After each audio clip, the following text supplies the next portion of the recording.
আসসালামু আলাইকুম, আমন্ত্রণ বাংলাদেশ সংবাদে। আপনাদের সঙ্গে থাকছে সেলিনা তাওহিদ। শুরুতে জানিয়ে দিচ্ছি বিআরবি কেবল সংবাদ শিরোনাম। খালেদা জিয়ার বিদেশে যাবার অনুমতির ইশতেহার আদালতের, পরিবারের আবেদন পাননি বললেন স্বরাষ্ট্রমন্ত্রী। তাঁর অবস্থা অপরিবর্তিত জানালেন চিকিৎসক। করোনার চেয়ে ভয়াবহ হতে পারে জীবাণু ঘটিত মহামারী, আশঙ্কা প্রধানমন্ত্রীর। ভবিষ্যৎ মহামারী ঠেকাতে 7 দফা প্রস্তাব। স্বাস্থ্যবিধি না মানায় বিভিন্ন মার্কেটে অভিযান, লকডাউনে শপিং মল ও গণপরিবহন চালুকে ঝুঁকিপূর্ণ বলছেন বিশেষজ্ঞরা।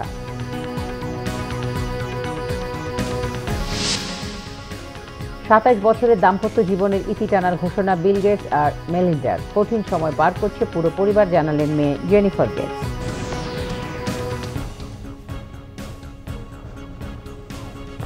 দেখছিলেন বিআরবি কেবল সংবাদ শিরোনাম। এবারে বিস্তারিত। স্বরাষ্ট্রমন্ত্রী আসাদুজ্জামান খান কামাল জানিয়েছেন, বিদেশে চিকিৎসার বিষয়ে বিএনপি চেয়ারপারসন বেগম খালেদা জিয়ার পরিবারের পক্ষ থেকে কোনো আবেদন পাননি তিনি। অন্যদিকে তথ্য ও সম্প্রচার মন্ত্রী ডক্টর হাসান মাহমুদ বলেছেন, করোনার উন্নত চিকিৎসার জন্য বেগম খালেদা জিয়াকে বিদেশে নিয়ে যাওয়ার বিএনপির দাবি অমূলক।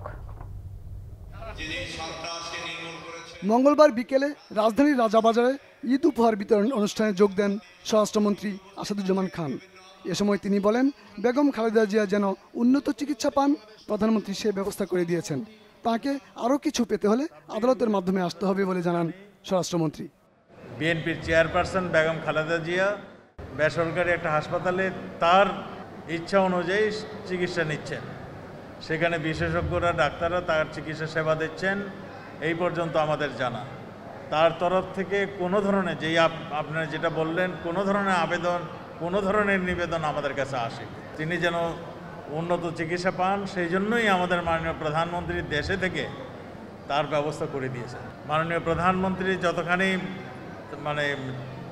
যেই ধারায় তাকে শাস্তি স্থগিত রেখে চিকিৎসা সেবা দিয়েছেন, এখন আরও কিছু পেতে হলে তাকে কোর্টের মাধ্যমে আসতে হবে।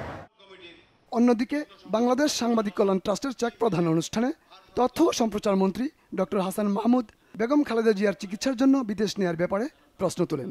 তারা কেন এই করোনার চিকিৎসার জন্য বিদেশ নিয়ে যাওয়ার কথা বলছেন সেটি আমার বোধগম্য নয়। বাংলাদেশে যে করোনার চিকিৎসা, বিদেশেও একই চিকিৎসা। সুতরাং আমি ব্যক্তিগতভাবে মনে করি এই দাবি হচ্ছে অমূলক। বিএনপি চেয়ারপারসনের আশু রোগ মুক্তিও প্রত্যাশা করেন তথ্যমন্ত্রী। গেলমান শফি, বাংলা ভিশন, ঢাকা।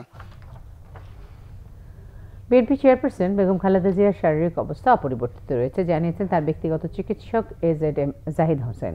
শ্বাসকষ্টের কারণে গতকাল থেকে সিসিওতে আছেন বেগম জিয়া। ডক্টর জাহিদ হোসেন জানান, মেডিকেল বোর্ডের সদস্যরা আজও কিছু পরীক্ষা করেছেন, রিভিউ অনুযায়ী চিকিৎসা চলছে। ডক্টর শাহাবুদ্দিন তালুকদারের তত্ত্বাবধানে ওখানে একটা মেডিকেল বোর্ড ওনার সুচিকিৎসা নিশ্চিত করার ব্যাপারে বা চিকিৎসা নিশ্চিত করার ব্যাপারে সার্বক্ষণিকভাবে কাজ করছেন। ওনাকে পরীক্ষা নিরীক্ষা করে ওনার প্রোগ্রেস ওনারা দেখেছেন, সেই অনুযায়ী কিছু পরিমাণ ট্রিটমেন্ট, কিছু অ্যাডজাস্টমেন্ট করেছেন এবং সেই অনুযায়ী ওনার চিকিৎসা চলছে। আল্লাহর অশেষ মেহেরবানিতে উনি গতকালকে যে অবস্থায় ছিলেন এখনও উনি একই অবস্থাতে আছেন, চিকিৎসা চলছে। দেশবাসীর কাছে ওনার সুস্থতার জন্য এবং রোগ মুক্তির জন্য আপনাদের মাধ্যমে সবার কাছে দোয়া চাই। বর্তমান বাস্তবতায় জীবাণু ঘটিত ভবিষ্যৎ মহামারী ঠেকাতে বৈষয়িক, আঞ্চলিক ও জাতীয় লক্ষ্যমাত্রা নির্ধারণের 7 দফা প্রস্তাব দিয়েছেন প্রধানমন্ত্রী শেখ হাসিনা। তিনি বলেছেন, করোনার চেয়ে ভয়াবহ হতে পারে অ্যান্টিমাইক্রোবিয়াল রেজিস্ট্যান্স। বিশ্ব স্বাস্থ্য সংস্থার গ্লোবাল লিডার্স গ্রুপের উচ্চ পর্যায়ের বৈঠকে একই সঙ্গে প্রযুক্তি হস্তান্তর ও মেধাস্বত্ব উন্মুক্ত করার প্রস্তাব দেন প্রধানমন্ত্রী।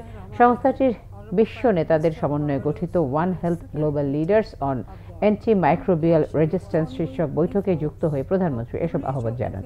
বিশ্বে জনস্বাস্থ্য সংকটের চিত্র তুলে ধরে মানুষ ও প্রাণীর স্বাস্থ্য সুরক্ষার বৈষয়িক, আঞ্চলিক, জাতীয় লক্ষ্যমাত্রা নির্ধারণের উপর গুরুত্ব আরোপ করেন প্রধানমন্ত্রী। অ্যান্টিবায়োটিক উৎপাদন প্রযুক্তি উন্মুক্ত করে সাশ্রয়ী করার তাগিদও দেন প্রধানমন্ত্রী।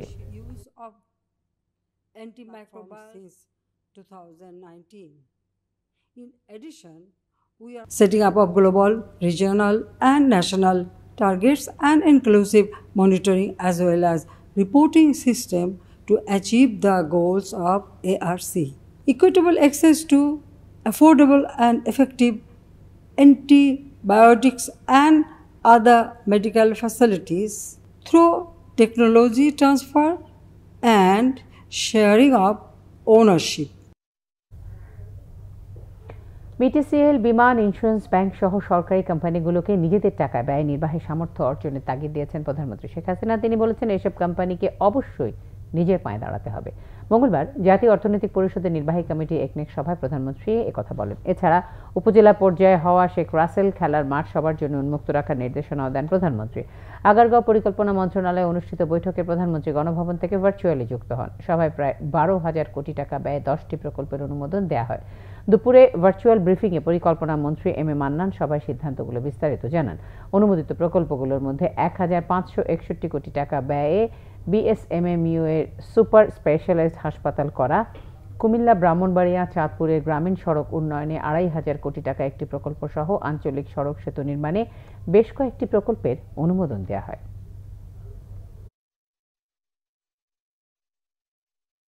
বিটিসিএল নামিত কোম্পানি, তাই না? ধরুন এইরকম বিমান, এটা তো company, bank company, insurance company, তারা যেন নিজেদেরকে নিজে আয় দিয়ে ব্যয় করতে পারে। আমরা কতদিন এখান থেকে টাকা দিয়ে দিয়ে আমরা চলবো?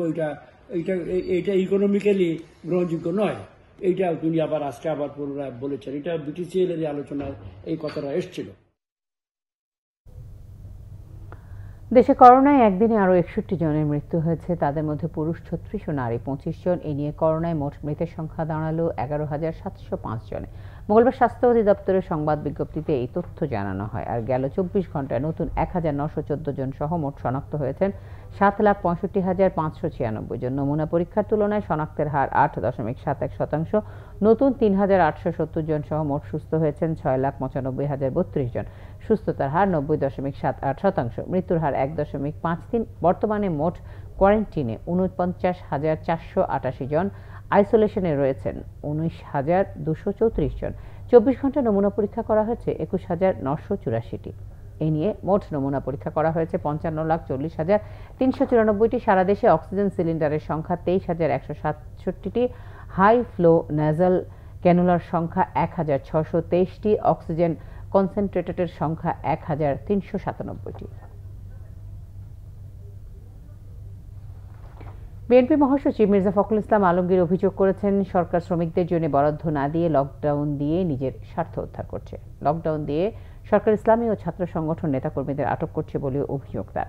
দলের স্থায়ী কমিটির সদস্য মির্জা আব্বাস বলেছেন, একসময় যারা তার কাছে ধর্ণা দিতেন এখন অনেক শ্রমিক নেতাই কোটি কোটি টাকার মালিক। জাতীয়তাবাদী শ্রমিক দলের 42তম প্রতিষ্ঠা বার্ষিকী উপলক্ষে ভার্চুয়াল আলোচনার আয়োজন করা হয়। এতে অংশ নিয়ে বিএনপি মহাসচিব মির্জা ফখরুল ইসলাম আলমগীর অভিযোগ করেন, দেশে গণতন্ত্র না থাকায় শ্রমিকদের স্বার্থ উপেক্ষিত হচ্ছে। সবচেয়ে বেশি আপনার কষ্ট পাচ্ছেন আমাদের শ্রমিক ভাইরা, এবং সুনির্দিষ্টভাবে শ্রমিক ভাইদের জন্য কোনো বরাদ্দই রাখা হয়। যা কিছু প্রণোদনা দেওয়া হয়েছে মালিক শ্রেণীকে দেওয়া হয়েছে, এবং আপনার সরকারি কর্মকর্তারা, কর্মচারীরা এবং আওয়ামী লীগের যারা আপনার যারা দোসর, তারাই সেই সমস্ত নিজেরা নিয়ে চলে যাচ্ছে। লকডাউন দেওয়ার ক্ষেত্রে সরকার দায়িত্বহীন আচরণ করছে বলে অভিযোগ করেন বিএনপি নেতারা। এক শ্রেণীর শ্রমিক নেতার আর্থিক উত্থান নিয়ে বিস্ময় প্রকাশ করেন তারা। এই সরকার লকডাউন দিয়েছে কোনো ব্যবস্থা না করে, এই খেটে খাওয়া মানুষের জন্য, দিন আনে দিন খাওয়া মানুষের জন্য, নিম্ন আয়ের মানুষের কোনো ব্যবস্থা না করেই তারা এখানে তাদের রাজনৈতিক উদ্দেশ্য হাসিল করছে আপনার ক্র্যাকডাউন করে। তারা আজকে বিভিন্ন সংস্থাগুলো, বিভিন্ন ইসলামী সংস্থা, বিভিন্ন ছাত্রদল, ছাত্র সংস্থা, এই সংস্থার উপর আক্রমণ করে তাদেরকে আজকে গ্রেফতার করে, কারণ তারা তাদের বিরুদ্ধে কথা বলে। আন্দোলন করে ক্ষমতায় যাব, ক্ষমতায় গিয়ে এমপি হব, মন্ত্রী হব, এমন চিন্তা ভাবনা আমাদের মাথায় কখনো ছিল না, কখনোই না। আর এখন মায়ের পেট থেকে পড়ে এসে দল করে, সে আওয়ামী লীগ হোক আর অন্য দল হোক, আমার দল হোক, তারপরে এমপি হব, তারপরে মন্ত্রী হব। এই কারণে দলের মধ্যে একটা সৌহার্দ্যপূর্ণ ভাব, বন্ধুবাৎসল থাকা, এটা কমে গেছে। আন্দোলনের গতিও কমে গেছে। গণতন্ত্র প্রতিষ্ঠায় সবাইকে ঐক্যবদ্ধ আন্দোলন গড়ে তোলার আহ্বান জানান বিএনপি নেতারা। ইমরুল কায়েস, বাংলা ভিশন, ঢাকা। সরকারের সবকিছুতে দোষ খুঁজে বের করা বিএনপির মজ্জাগত স্বভাবে পরিণত হয়েছে মন্তব্য করেছেন আওয়ামী লীগ সাধারণ সম্পাদক ওবায়দুল কাদের। অসহায়, কর্মহীন ও খেটে খাওয়া মানুষের জন্য দেয়া নগদ অর্থ ও খাদ্য সহায়তার অনিয়ম হলে কঠোর ব্যবস্থা নেওয়ার হুঁশিয়ারিও দেন তিনি। সরকারি বাসভবনে নিয়মিত ব্রিফিংয়ে ওবায়দুল কাদের এসব কথা বলেন। সরকারের সবকিছুতে দোষ ত্রুটি খুঁজে বের করা বিএনপির মজ্জাগত স্বভাবে পরিণত হয়েছে। তারা পূর্ণিমা আলো ঝলমল রাতেও অমাবস্যার অন্ধকার দেখে। আন্দোলন নির্বাচনে ব্যর্থ বিএনপি আসলে টিকে আছে বাংলাদেশের স্বাধীন গণমাধ্যম আছে বলেই। করোনায় নতুন করে দরিদ্র হওয়াদের জন্য বাজেটে আলাদা বরাদ্দ রাখার পরামর্শ দিয়েছেন অর্থনীতিবিদরা। এক ভার্চুয়াল আলোচনায় তারা এই মত দেন। আলোচনায় অংশ নিয়ে প্রধানমন্ত্রীর অর্থনীতি বিষয়ক উপদেষ্টা ডক্টর মশিউর রহমান বলেন, করোনা মোকাবেলায় শুধু সরকারের উপর নির্ভর করা ঠিক হবে না, বেসরকারি খাতের ভূমিকা থাকতে হবে। আগামী মাসে জাতীয় সংসদে 2021-22 অর্থ বছরের বাজেট ঘোষণা করবেন অর্থমন্ত্রী। এমন প্রেক্ষাপটে বাজেট কেমন হওয়া উচিত এ নিয়ে অর্থনীতিবিদ, নীতি নির্ধারক সহ বিভিন্ন মহল থেকে আসছে আলোচনা ও সুপারিশ। মঙ্গলবার ICAP-URF আয়োজনে ভার্চুয়াল আলোচনায় অংশ নেয় অর্থনীতিবিদ ও শীর্ষ ব্যবসায়ীরা। আলোচনায় বারবার উঠে আসে করোনার বিষয়। যারা নব্য গরিব তাদের জন্য একটা ব্যবস্থা করতে হবে। গত বছর এখানে আমরা চরম ব্যর্থতার পরিচয় দিয়েছি, এবং আমি ব্যর্থতা শুধু বলবো না, আমি বলবো নিষ্পৃহতার পরিচয় দিয়েছি। আমরা তাদের সেন্সিটিভিটিটাকে আমরা আমলে নেই, অ্যালোকেশন সেখানে করাই হয়। আমরা দেখেছি একটা একেবারে এটা বিপরীতমুখী প্রবণতা, যে শহর থেকে গ্রামে ফিরে যাওয়ার একটা মানুষের। এই যে একটা শহরের দরিদ্র জনগোষ্ঠী যারা অনেকে হয়তো ফিরে গেছে, আবার ফিরে আসলেও তাদের বাচ্চা কাচ্চারা স্কুলে প্রপারলি পড়তে পারবে কিনা, তারা তাদের কাজ ফিরে পাবে কিনা, তাদের আয়ের সেই জায়গায় ফিরে আসতে পারবে, সেটা কিন্তু বড় ধরনের একটা অনিশ্চয়তা জায়গা আছে। শুধু হেলথের বরাদ্দটা, ইনফ্রাস্ট্রাকচার, ইকুইপমেন্ট এখানে রাখলে চলবে না, বরাদ্দটা দিতে হবে অ্যাওয়ারনেস রেজিং এ। আমার একটা বড় বরাদ্দ এবার রাখতে হবে। প্রধানমন্ত্রী অর্থনীতি বিষয়ক উপদেষ্টা ডক্টর মশিউর রহমান জানান, করোনা বিষয়ে সর্বোচ্চ গুরুত্ব দিচ্ছে সরকার।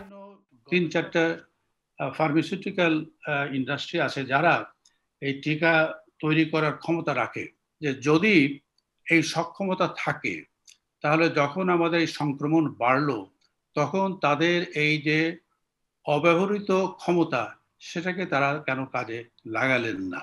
একটি হতে পারে যে ভ্যাকসিন বিক্রয়টা খুব স্ট্রংলি কন্ট্রোল হবে সারা দেশেই, এবং সেখানে প্রফিট মার্জিনটা কম। আসছে বাজেটে শুধু জিডিপিকে গুরুত্ব না দিয়ে কর্মসংস্থান সৃষ্টিতে প্রাধান্য দেওয়ার পরামর্শ দিয়েছেন আলোচকরা। GM Hasan, Bangla vision, Dhaka. স্বাস্থ্যবিধি না মানায় বিভিন্ন মার্কেটে অভিযান পরিচালনা করেছেন ঢাকা মেট্রোপলিটন নির্বাহী ম্যাজিস্ট্রেট। মাস্ক না থাকা এবং সামাজিক দূরত্ব না মানায় বেশ কয়েকজনকে জরিমানা করা হয়। তবে ভ্রাম্যমাণ আদালতের অভিযান নিয়ে প্রশ্ন তুলেছেন অনেকেই। এদিকে স্বাস্থ্যবিধি মেনে না চলায় রাজধানী নয়াপল্টনের চায়না টাউন মার্কেটে কয়েক ঘন্টার জন্য বন্ধ করে দেয় বাংলাদেশ দোকান মালিক সমিতি। প্রথম দেখায় মনে হতে পারে মহামারীর এই সময়ে কোনো অসচেতন মানুষের জটলা, কিন্তু না, সেখানে দেয়া হচ্ছে সচেতনতার সবক। মঙ্গলবার বেলা 12টায় বসুন্ধরা শপিং মলের চিত্র এটি। ঢাকা মেট্রোপলিটন ম্যাজিস্ট্রেট শেখ রফিকুল হকের নেতৃত্বে বিশাল এক বহর নিয়ে চলে মাস্ক না পরার ভ্রাম্যমাণ আদালতের অভিযান। স্বাস্থ্যবিধি না মানায় 17 জনকে করা হয় জরিমানা। তবে উৎসুক জনতার প্রশ্ন, সচেতনতার বুলি আওড়ানো ভ্রাম্যমাণ আদালত কতটা সচেতন? যারা আমাদেরকে এই নিয়ম কানুনগুলো মানানোর জন্য করতেছে, কিন্তু তারাই কিন্তু ডিস্টেন্স মেনটেন করতেছে না। আপনারা পিছনেই দেখেন, একসাথে সব দলবদ্ধ হয়ে যাচ্ছে, কোনো সচেতনমূলক কোনো কিছুই নাই। এটা আবার কি ধরনের সচেতনতা? আপনাকে সচেতন করবেন বিনয়ের সাথে, অনুনয়ের সাথে, ফোর্স করবেন, এটা তো ঠিক না। একজন ম্যাজিস্ট্রেটের সাথে কমপক্ষে 20 জন প্রশাসনের লোক আছে, তারা কিন্তু অনেকেই পিছনে পিছনে হাঁটছে। তো সেটি আমরা এমনও 2-1 জনকে আমরা জরিমানা করেছি যারা স্বাস্থ্যবিধি না মেনে তারা আমাদের পিছনে পিছনে কেন হাঁটছে, তাই জন্যই মূলত কিছু লোক হয়তো পিছনে ছিল। এদিকে ম্যাজিস্ট্রেট আসার আগে থেকেই কোনো এক অজানা কারণে বন্ধ থাকে বসুন্ধরা শপিং মলের বিদ্যুৎ। অন্ধকারে ক্রেতা না থাকায় অলস সময় পার করেন বিক্রেতারা। কোথাও বা মোবাইলের আলোতেই চলে কেনাকাটা। সকাল থেকে এই পর্যন্ত কারেন্ট নেই, আর জেনারেটরে যতটুকু ব্যাকআপ ছিল আমরা হয়তো 20-25 মিনিট ব্যাকআপটা পেয়েছিলাম। কারেন্ট নাই সকাল থেকে, কি করব, এই জন্য শুয়ে আছি। কিন্তু বাধ্য হয়ে কিছু কাজ করতে হয় গরমে, তাই করতে হচ্ছে। নিউ মার্কেটেও অভিযান পরিচালনা করে ঢাকা মেট্রোপলিটন পুলিশ। এ সময় মাস্ক না পরায় বেশ কয়েকজন দোকান মালিক ও ক্রেতাকে জরিমানা করা হয়। অধিকাংশ লোকই স্বাস্থ্যবিধি মানছেন, মাস্ক পরিধান করছেন। যারা পরিধান করছেন না, আমরা তাদেরকে আইনের আওতায় আনছি এবং আমরা তাদেরকে জরিমানা করছি, বাট আমাদের প্রধান উদ্দেশ্য তাদেরকে সচেতন করা। মাস্ক আমার রিক্সা থেকে বাতাসে উড়ে গেছে, মাস্ক ছিল যে থুতু ফলাইতে গেছে তখন উড়ে চলে গেছে। স্বাস্থ্যবিধি না মানায় বাংলাদেশ দোকান মালিক সমিতির একটি প্রতিনিধি দল নয়াপল্টনে চায়না টাউন মার্কেট বন্ধ ঘোষণা করে। 3 ঘন্টা পরে স্বাস্থ্যবিধি মেনে চলার শর্তে আবার মার্কেট খুলে দেওয়া হয়। মামুন আব্দুল্লাহ, বাংলাভিশন, ঢাকা।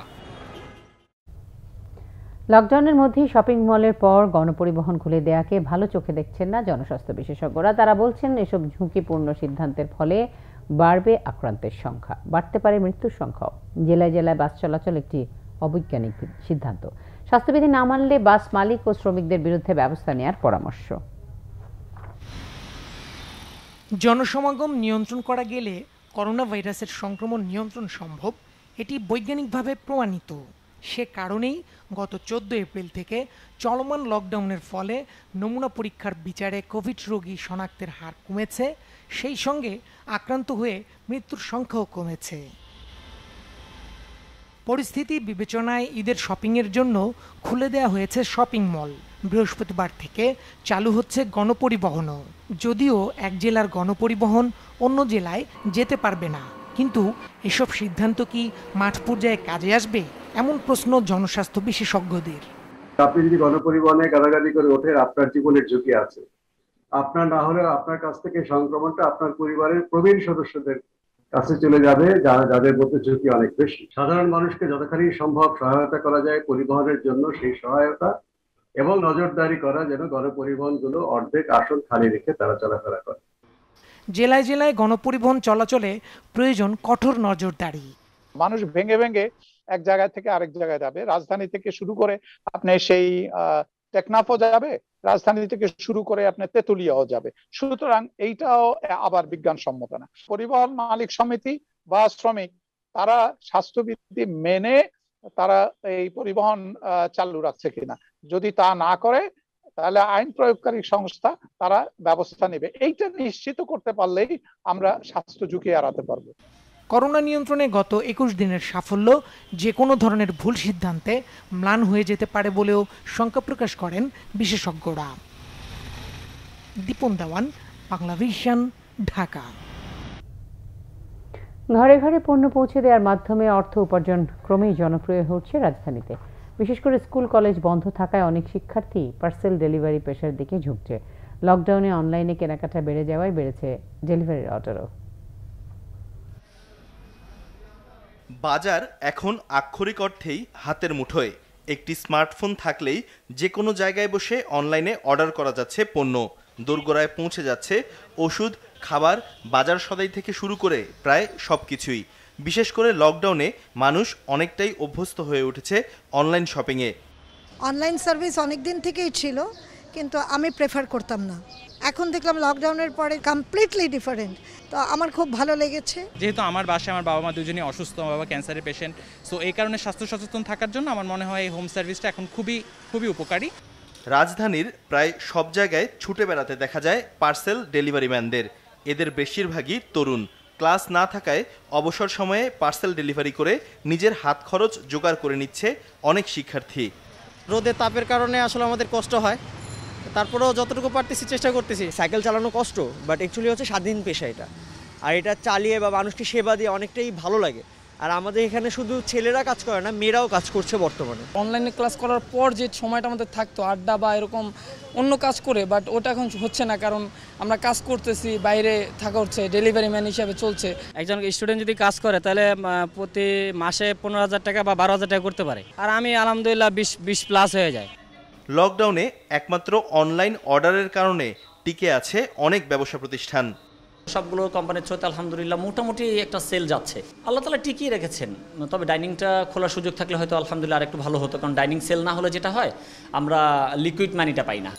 দেশের বড় বড় অনলাইন মার্কেটপ্লেসের কর্মকর্তারা মনে করছেন সময়ের সাথে ভার্চুয়াল শপিংয়ে মানুষের অভ্যস্ততা আরও বাড়বে, যা প্রায় সব ধরনের ব্যবসার প্রসারে ইতিবাচক ভূমিকা রাখবে। লকডাউন পরবর্তীতেও একটা ভালো সংখ্যক গ্রাহক হয়তো এই পদ্ধতিতেই অনলাইনের মাধ্যমেই কেনাকাটাটা বজায় রাখবে এবং এটা উত্তরোত্তর বৃদ্ধি পাবে এবং আমরা সেটাই দেখছি। লকডাউন প্রায় 1 বছর হয়ে গেছে, প্রতি মাসেই আসলে আমাদের ব্যবসায় যে নতুন গ্রাহক সেটার সংখ্যা আমরা বেড়েছে। মহামারী করোনার প্রভাবে মানুষের দৈনন্দিন জীবনে এসেছে নানা পরিবর্তন। এর সঙ্গে খাপ খাইয়ে চলতে পারাই নতুন সময়ের চ্যালেঞ্জ বলে মনে করছেন উদ্যোক্তারা। শিহাব হোসেন, বাংলা ভিশন, ঢাকা। এবার রিগেল ফার্নিচার ঈদ বাজারের খবর।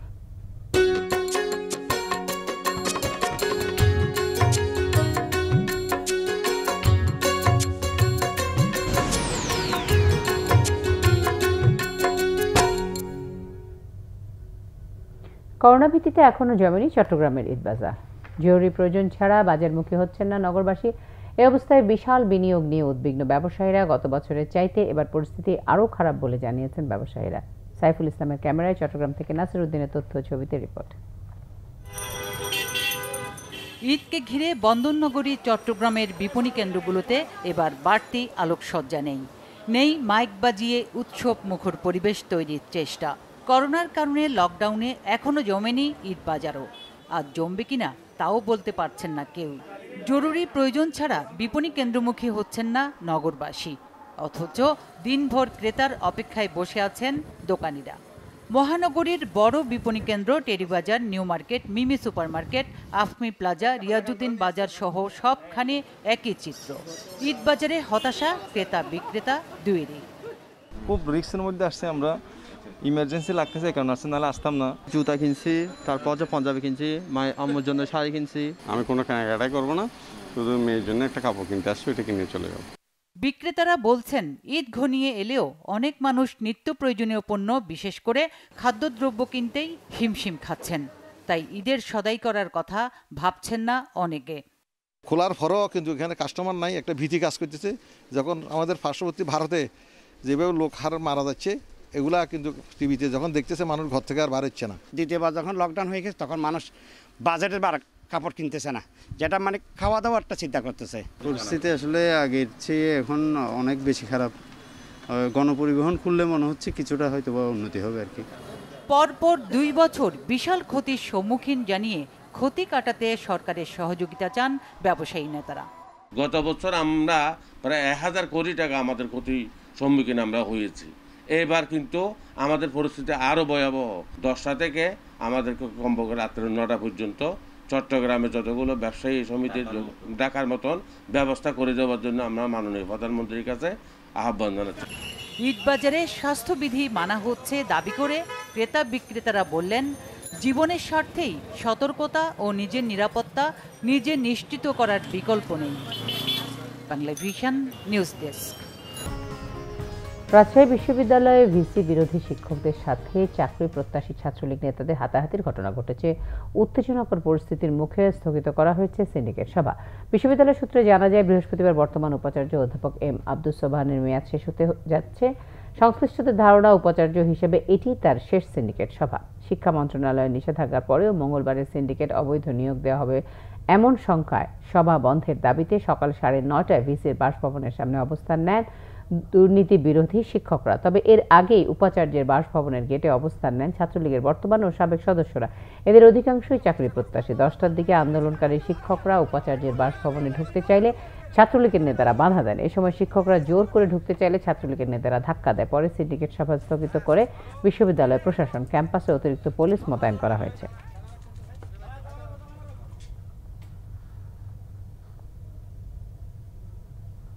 হেফাজতে ইসলামের সাবেক যুগ্ম মহাসচিব মামুনুল হকের নতুন করে 5 দিনের রিমান্ড মঞ্জুর করেছেন আদালত। মঙ্গলবার ঢাকা মহানগর হাকিম সত্যব্রত শিকদার শুনানি শেষে এই রিমান্ড মঞ্জুর করেন। এর আগে দেয়া রিমান্ড শেষে আজ তাকে ঢাকা মহানগর হাকিম আদালতে হাজির করে পুলিশ।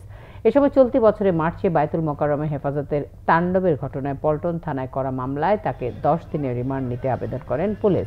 শুনানি শেষে বিচারক 3 দিনের রিমান্ড মঞ্জুর করেন। একই ঘটনায় আরও একটি মামলায় তার 7 দিনের রিমান্ড চায় পুলিশ। শুনানি শেষে বিচারক 2 দিনের রিমান্ড মঞ্জুর করেন। এছাড়া আরও 8টি মামলায় গ্রেফতার দেখানো হয়েছে। গত 18 এপ্রিল মোহাম্মদপুরে জামিয়া রহমানিয়া আরাবিয়া মাদ্রাসা থেকে মামুনুল হককে গ্রেফতার করে পুলিশ। একজন পুলিশ কর্মকর্তা ওনাকে ডেকে এনে অন্য যারা ছিল তাদেরকে বের করে দেন। যেহেতু উনি ঘটনাস্থলেই ছিলেন না, জানেনই না, তারপরও সেই মামলায় ওনাকে রিমান্ডে দেওয়া সম্পূর্ণ অযৌক্তিক। আমরা মনে করি উনি ন্যায় বিচার থেকে বঞ্চিত হয়েছেন। যেহেতু এই ধরনের একটা নাশকতা তারা করেছে, রাষ্ট্রদ্রোহিতার কাজ তারা করেছে, অতএব এই জন্যই পুলিশ তদন্ত করছে, যে তদন্ত করলে বেরিয়ে আসবে যে কারা অপরাধ কারা নিরপরাধ। হেফাজতে ইসলামের বর্তমান আহ্বায়ক কমিটি বিলুপ্তির দাবি জানিয়েছেন ইসলামী ঐক্যজোটের চেয়ারম্যান মেজবাউর রহমান চৌধুরী। জাতীয় প্রেস ক্লাবে এক সংবাদ সম্মেলনে তিনি বলেন, আল্লামা শফির মৃত্যুর পর একদল উগ্রবাদীদের হাতে চলে যায় হেফাজতে ইসলামের নেতৃত্ব। হেফাজতের ব্যানারে জ্বালাও পোড়াও, লুটপাট, হত্যা, শিল্প সংস্কৃতি ধ্বংসের মাধ্যমে দেশব্যাপী নৈরাজ্যের চেষ্টা চালিয়েছে তারা। স্বাধীনতার সুবর্ণ জয়ন্তী ও বঙ্গবন্ধুর জন্মশতবার্ষিকী পালনে বাধা দিয়ে দেশে গৃহযুদ্ধ বাঁধিয়ে সরকার পতনের দেশি বিরোধী ষড়যন্ত্র বাস্তবায়ন করতে চাচ্ছিল। মেজবাউর রহমান বলেন, কোরআনের অপব্যাখ্যা দিয়ে সমাজে ঘৃণা, উগ্রবাদ ও সাম্প্রদায়িকতার বিষ বাষ্প ছড়াচ্ছে এই উগ্রবাদী গোষ্ঠী। হেফাজতের বর্তমান কমিটি বিলুপ্তির পাশাপাশি সহিংস কার্যক্রম পরিচালনাকারীদের শাস্তি এবং তাদের অর্থের উৎসের অনুসন্ধান করার দাবি জানান তিনি। বাঁশখালীর ঘটনায় নিহত ব্যক্তিদের প্রত্যেক পরিবারকে আপাতত 5 লাখ টাকা করে দিতে নির্দেশ দিয়েছেন হাইকোর্ট। আলাদা দুটি রিটের শুনানি নিয়ে মঙ্গলবার বিচারপতি এম এনায়েতুর রহিম ও বিচারপতি সর্দার মোহাম্মদ রাশেদ জাহাঙ্গীরের সমন্বয়ে গঠিত ভার্চুয়াল হাইকোর্ট বেঞ্চ এ আদেশ দেন। সেই সাথে ওই ঘটনায় বিচারিক অনুসন্ধানের নির্দেশ কেন দেয়া হবে না তা জানতে চেয়ে রুল জারি করেছেন হাইকোর্ট। রুলে 17 এপ্রিল ওই সংঘর্ষে বিদ্যুৎ কেন্দ্রে 7 শ্রমিক নিহত এবং প্রায় 30 জন আহত হওয়ার ঘটনায় যথাযথ পদক্ষেপ নিতে এবং হতাহত ব্যক্তিদের পরিবারের পরবর্তী নিরাপত্তা সুরক্ষা নিশ্চিতে বিবাদীদের নিষ্ক্রিয়তা, ব্যর্থতা কেন আইনগত কর্তৃত্ব বহির্ভূত ঘোষণা করা হবে না তা জানতে চাওয়া হয়েছে। গত 17 এপ্রিল সকালে বাঁশখালীর গন্ডামারায় সংঘর্ষে পুলিশের গুলিতে 5 জন নিহত হন। পরে চট্টগ্রাম মেডিকেল কলেজ হাসপাতালে চিকিৎসাধীন অবস্থায় আরও 2 জন মারা যান। বাঁশখালীতে এস আলম গ্রুপের মালিকানায় এস পাওয়ার প্ল্যান্ট নামে এই বিদ্যুৎ কেন্দ্র নির্মিত হচ্ছে। ইন্টারিম হিসেবে ক্ষতিপূরণ দিয়েছে যারা নিহত হয়েছে তাদেরকে 5 লক্ষ করে, আর যারা আহত হয়েছে তাদের একটা পূর্ণাঙ্গ রিপোর্ট কোর্টে জমা দিতে বলেছে। 2016 সালে একবার হয়েছে, 2017 সালে একবার হয়েছে, 2021 সালে 17 এপ্রিল আবার হলো। এবং প্রত্যেকটা ঘটনায় শ্রমিকরা মারা যাচ্ছে, নিরীহ লোকজন, গ্রামবাসী মারা যাচ্ছে। এবং এই ঘটনায় কখনোই শ্রমিকদের পক্ষে বা নিহতদের পক্ষে কখনোই কোনো আইনি ব্যবস্থা গ্রহণ করা হয় না এবং প্রশাসন এই পর্যন্ত সম্পূর্ণ চুপই থাকে। আমরা এটাই শুনানিতে নিয়ে এসেছি কোর্টের সামনে। অবশেষে 28 ঘন্টা পরে নিভে গেছে সুন্দরবন পূর্ব বন বিভাগের শরণখোলা রেঞ্জের দাসের ভাড়ানি এলাকার আগুন। ফায়ার সার্ভিস ও ভারী বৃষ্টির কারণে এই আগুন নিভেছে বলে জানিয়েছেন ফায়ার সার্ভিস। এদিকে সোমবার দুপুরে আগুন লাগার পর সন্ধ্যা পর্যন্ত আগুন নেভানোর কাজ করে বন বিভাগ ও ফায়ার সার্ভিস। সন্ধ্যা হয়ে যাওয়ায় কার্যক্রম স্থগিত করা হয়। মঙ্গলবার সকাল থেকে আবারও অভিযান শুরু হয়। অন্যদিকে আগুন লাগার ঘটনা তদন্তে সুন্দরবন পূর্ব বন বিভাগের শরণখোলা রেঞ্জের সহকারী বনরক্ষক জয়নাল আবেদিনকে প্রধান করে 3 সদস্যের কমিটি গঠন করা হয়েছে। তাদেরকে আগামী 7 দিনের মধ্যে তদন্ত রিপোর্ট দিতে বলা হয়েছে। এর আগে গত 8 ফেব্রুয়ারি আগুনে সুন্দরবনের অন্তত 3% বনভূমি পুড়ে যায়। এই নিয়ে গেল 20 বছরে 25 বার ছোট বড় আগুন লেগেছে সুন্দরবনে। হবিগঞ্জ শহরের ড্রেন থেকে উদ্ধার করা হয়েছে এক নবজাতককে। মঙ্গলবার দুপুরে শহরের মোহনপুর থেকে নবজাতকটিকে উদ্ধার করা হয়। পরে তাকে চিকিৎসার জন্য হবিগঞ্জ সদর হাসপাতালে পাঠানো হয়েছে। স্থানীয়রা জানায়, দুপুরে শহরে বৃষ্টি পড়ার সময় ড্রেন দিয়ে একদিনের নবজাতক ভেসে যাচ্ছিল। এক পর্যায়ে শহরের মোহনপুরে ময়লার মধ্যে নবজাতকটি আটকে যায়। স্থানীয়রা উদ্ধার করে শিশুটিকে জীবিত দেখতে পেয়ে চিকিৎসার জন্য দ্রুত হবিগঞ্জ সদর হাসপাতালে নিয়ে যায়। পুলিশ জানায়, উদ্ধার হওয়া নবজাতকটি ছেলে সন্তান। আরও কিছু খবর নিয়ে রয়েছে একটি ডেস্ক রিপোর্ট। গণতান্ত্রিক আন্দোলনে শহীদ গুম ও নির্যাতিত পরিবারের মাঝে ঈদ উপলক্ষে উপহার নগদ টাকা দিয়েছে ময়মনসিংহ জেলা বিএনপি। দুপুরে নগরীর নতুন বাজার দলীয় কার্যালয়ে আর্থিক সহায়তা তুলে দেন বিএনপির কেন্দ্রীয় দপ্তরের দায়িত্বপ্রাপ্ত সাংগঠনিক সম্পাদক সৈয়দ ইমরান সালেহ প্রিন্স। এ সময় দক্ষিণ জেলা বিএনপির আহ্বায়ক ডাক্তার মাহবুবুর রহমান লিটন ও মহানগর আহ্বায়ক অধ্যাপক একেএম শফিকুল ইসলাম সহ নেতারা উপস্থিত ছিলেন। টেলিভিশন ক্যামেরা জার্নালিস্ট অ্যাসোসিয়েশন টিসিএর পক্ষ থেকে ইফতার ও মাস্ক বিতরণ করা হয়েছে। রাজধানীর ধানমন্ডিতে অসহায় মানুষের মাঝে ইফতার ও মাস্ক বিতরণ করে সংগঠনটি। এ সময় উপস্থিত ছিলেন সংগঠনের সভাপতি মাহবুব আলম। আগামীতেও টিসিএর সদস্যরা দেশের মানুষের কল্যাণে কাজ করবে বলে জানান তিনি। দেশে যাত্রা শুরু হলো নতুন একটি প্রতিষ্ঠান এনজিআইটি নেটওয়ার্কস লিমিটেড নামে এন্টারপ্রাইজ নেটওয়ার্ক সলিউশনস কোম্পানির। এর উন্মোচন করেন কোম্পানির চেয়ারম্যান আলমগীর কবির, ম্যানেজিং ডিরেক্টর ও সিইও আনোয়ার হোসেন মজুমদার এবং এক্সিকিউটিভ ডিরেক্টর আজহারউদ্দিন সাম্মি। এ সময় বক্তারা জানান, নতুন এই প্রতিষ্ঠানটি দেশের দক্ষ আইটি সার্টিফাইড ইঞ্জিনিয়ারদের নিয়ে বর্তমান ও আগামী প্রজন্মের আইটি ইন্ডাস্ট্রির চাহিদা অনুযায়ী আইসিটি নেটওয়ার্ক সলিউশন নিয়ে কাজ করবে এবং দেশের আইসিটি সেক্টরে ডিজিটাল বাংলাদেশকে এগিয়ে নিয়ে যেতে অবদান রাখবে। ঈদকে সামনে রেখে অপ্পো বাজারে নিয়ে এসেছে F19 Proর নতুন সংস্করণ। এর ব্যবহারকারীরা একই সাথে ফোনটি রিয়ার এবং ফ্রন্ট ক্যামেরা ব্যবহার করতে পারবেন। পুরো ক্যামেরা দুই ভাগে ভাগ হয়ে একাংশে ফ্রন্ট এবং অন্য অংশে রিয়ার ক্যামেরায় ভিডিও দেখা যাবে। এছাড়াও অন্যান্য অপ্পো ফোনের মতো শক্তিশালী ক্যামেরা সেগমেন্টও আছে নতুন সংস্করণ এই ফোনটিতে। ঈদে এই ফোনটি ক্রয়ে ক্রেতাদের জন্য ধামাকা অফার দেয়া হয়েছে। সাতক্ষীরায় 10,000 শ্বাসমূলীয় গাছের চারা রোপণের কার্যক্রম শুরু হয়েছে। ভলেন্টিয়ার ফর বাংলাদেশ জেলা শাখার উদ্যোগে শ্যামনগর উপকূলীয় ভেটখালীতে প্রথম দফায় 2,500 শ্বাসমূলীয় গাছের চারা রোপণ করেন এক ঝাঁক তরুণ তরুণী। সবুজ বেষ্টনী গড়ে তুলতে এ ধরনের ব্যতিক্রম উদ্যোগ নিয়েছে সংগঠনটি। নিজের খামারের দুধ বিলিয়ে এলাকাবাসীকে সহযোগিতা করছেন আশুলিয়া ইউনিয়ন পরিষদের চেয়ারম্যান শাহাবুদ্দিন। প্রতিদিন সকালে দুধ নিতে চেয়ারম্যান বাড়িতে আসেন শত শত মানুষ। করোনাকালীন সময়ে নিম্ন আয়ের মানুষের পুষ্টি চাহিদা মেটাতেই এ উদ্যোগ নিয়েছেন বলে জানান তিনি। সাভারে বনগাঁও ইউনিয়নের চাকুলিয়া গ্রামে শ্রমিক সংকটে ধান কাটতে না পারা কৃষকদের জমির ধান কেটে ঘরে তোলা ও মাড়াই করে দিয়েছে ঢাকা জেলা উত্তর স্বেচ্ছাসেবক লীগের নেতাকর্মীরা। Bangla vision news desk. এবারে ইভালি ইফতার বাজারের খবর।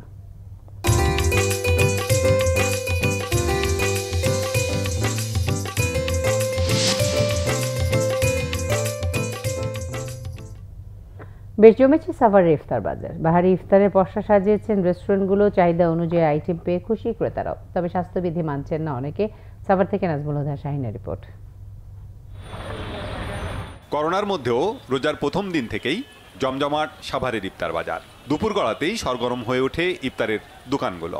সাসলিক, শামি কাবাব, জালি কাবাব, চিকেন ললিপপ, শিক কাবাব, চিকেন পরোটা, চিকেন টিক্কা, শাহি পেঁয়াজু, বাঙ্গি, তরমুজ, পেঁপের শরবত, হালিম সহ বাহারি সব আয়োজন।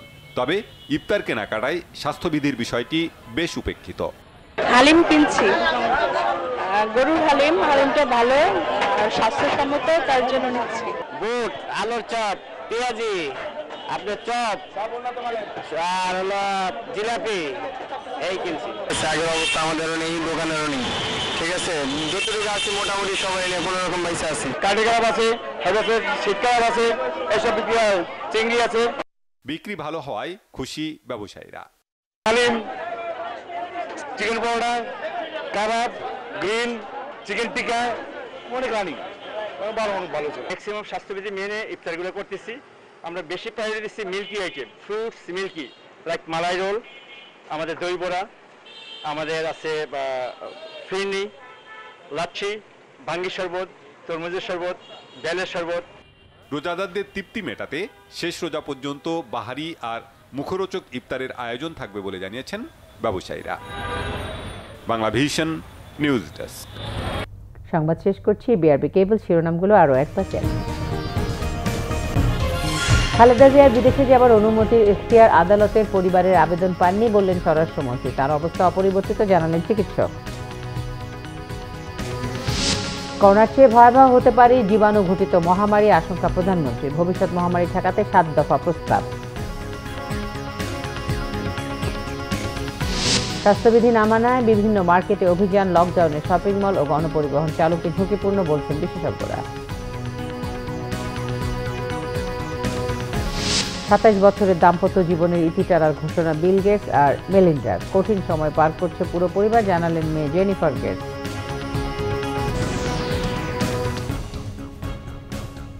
এই ছিল এখনকার মতো। পরের সংবাদ থাকছে রাত 1টায় দেখার আমন্ত্রণ রইল। এছাড়া বাংলা ভিশন সংবাদ ও সংবাদ সংশ্লিষ্ট অনুষ্ঠান দেখতে ভিজিট করুন www.banglavision.tv ও facebook.com/banglavisionnews এবং সাবস্ক্রাইব করুন youtube.com/banglavisionnews। সঙ্গে থাকার ধন্যবাদ।